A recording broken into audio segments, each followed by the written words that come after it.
ng mga tao yan, tapos patulan mo pa talaga, congressman ka, naunsa man mo.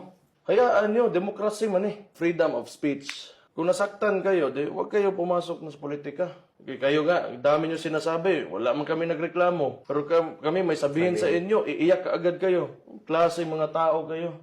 Actually, you are irrelevant. You have your own district to attend to allegations nyo sa mga tao na ito. It should end there. Huwag nyo na ipatawag doon sa Congress. Kasi may allegation naman kaya kayo. And then let the people decide kung may makikinig sa inyo. Sa ginagawa nyo kasi, pinakita nyo lang na nakikinig talaga yung mga tao sa kanila because they're saying something of significance. Kaya kayo, maghanap kayo ng paraan para pakinggan kayo ng tao. Hindi talaga yung pakinggan kasi there are, recorded footage of you doon sa panahon ni PRD. Iba yung statement mo. Ngayon, anti-drugs, anti-Duterte, pro-Duterte. Ngayon, wala ka kasing clear position. That's why people will not believe you. Wala, mga kiss-ass politicians kasi kayo. That's why. People who want to educate people, they want to, open up a discussion.